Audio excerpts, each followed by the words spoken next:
In this video, we'll discuss about space infections. So a space is a clefts between the facial layers. That is, these are the potential gaps. You have to write the definition. These are the potential gaps between the facial layers. That is, in the neck or facial region, separating one muscle to another muscle, or separating the internal organs and stabilizing the internal organs, there is the bands of connective tissue or sheets of connective tissue. Those are called as facial layers. So that is called as fascia. So these are the gaps, potential gaps between one facial layer to the another facial layer, or these are the compartments containing connective tissue and some other anatomical structures.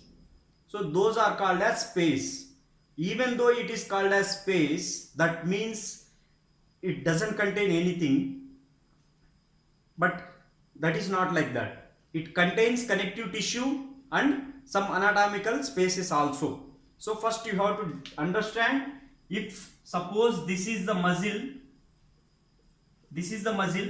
and this is another muscle, and this is the bone.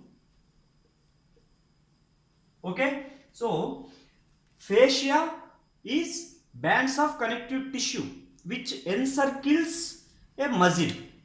That means we have fascia encircling this muscle, and we have fascia encircling these muscles also. So among these facial layers there is gap, that is called as space, or compartment, that is spaces between the muscle and the bone. They are called as spaces. So any infection affecting these spaces will called as space infection.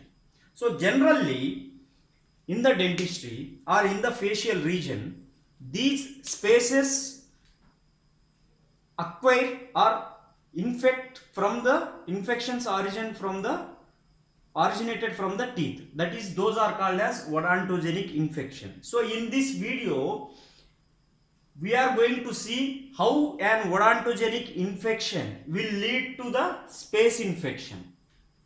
That means what is the exact path of spread of infection. This is very much important topic. If you want to really understand the facial space infections, then you must completely see this video. If you want to really acquire the knowledge, completely see this video. So once a teeth is infected with dental caries or a decayed teeth, and once it involves the pulp, that means there is periapical infection. So the fate of this infection, that means whether this infection gets localized to the periapical area only, or it may spread to other structures or other areas, depends on the balance between the host resistance, that is host immunity, and the bacterial count and its virulence. This is most important factor. So if you say this, on the one hand there is host immunity, and on the other hand there is virulence and count, microorganisms count. So when there is balance in between these two structures, there will be no spread of the infection. Once this balance is tipped in favor of microorganism virulence and count, that means the microorganisms virulence and count has upper hand over the host immunity, then only a odontogenic infection will spread. Okay, so from this way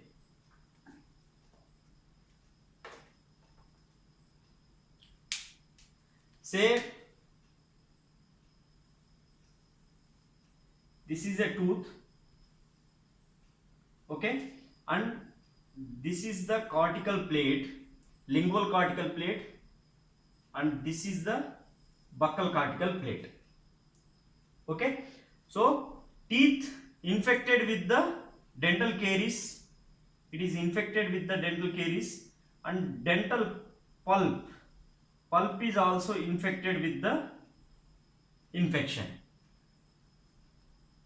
So infection is localized at the periapical area.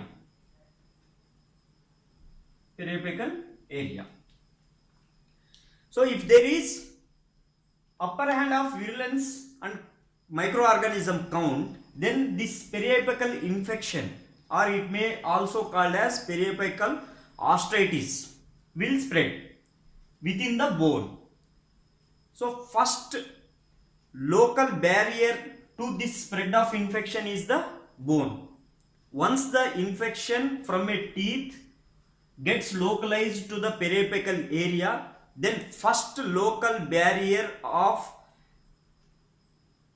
infection is localized bone, alveolar bone, very much important. So say decayed teeth,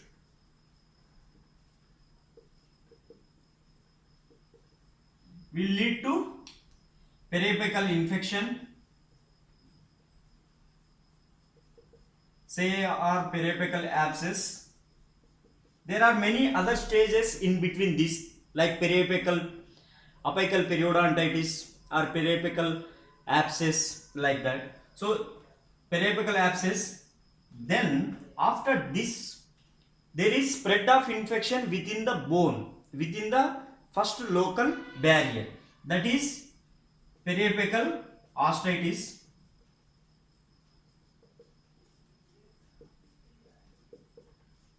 Okay, so within the bone, infection always expands in a radial manner.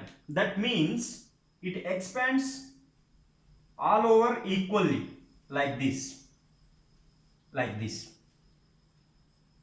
So once the infection perforates the cortical plate, which cortical plate it perforates depends on the relationship between the root apex and the distance between the root apex and the cortical plate.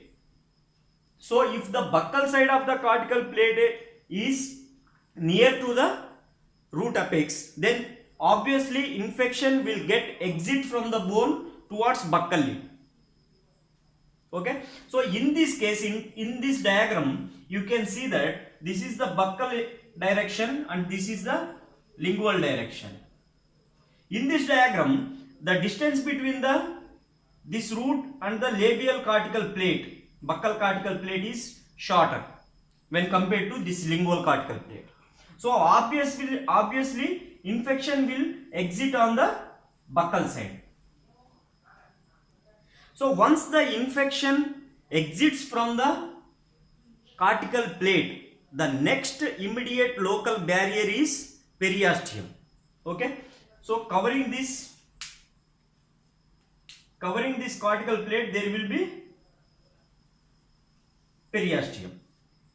So under periosteum, the infection gets localized, that is called as subperiosteal abscess. So after exit from the bone, the next stage is subperiosteal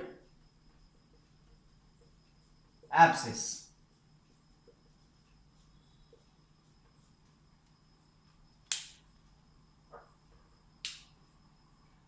So periosteum will bulge like this, and the infection gets localized in this region, that is subperiosteal abscess.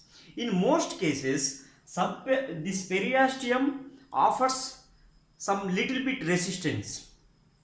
It doesn't greatly impede the spread of infection. So after some time, this periosteal barrier also allows the infection to spread. Okay, So once this periosteum gets perforated, then the spread of infection will be into the surrounding soft tissues and fascias, that is muscles and soft tissues and fascias. So once the infection spreads from the subperiosteal region to the surrounding soft tissues, then next local barriers are muscles and the fascias. Very much important. The first local barrier is bone, second local barrier is periosteum, third local barrier is muscles and fascia. Those will determine where the infection should localize. So once the infection spreads from the periosteum to the surrounding soft tissues, initially it will produce soft and diffuse swelling. That stage is called as cellulitis. So that stage is called as some subperiosteal abscess to soft tissue infection, and it will produce first cellulitis. So once in the cellulitis, there is swelling with diffuse borders. There is no pus formation, but over the time, there will be pus formation, and that will lead to the abscess formation.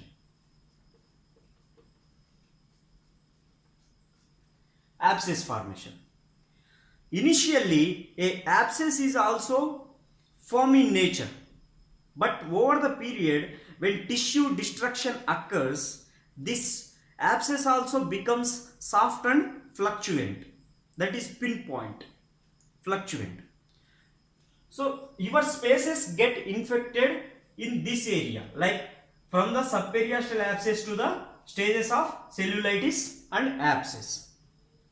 So when a space directly gets infection from a tooth, that is called as primary space. Primary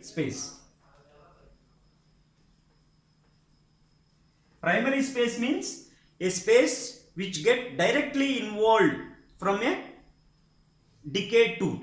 And the secondary spaces get infection from a primary space. That is, infection spread from a primary space will involve the secondary spaces. These are the primary and secondary spaces. This is how from a decayed tooth infection will spread to a space infection. You must remember what are the local barriers. First local barrier is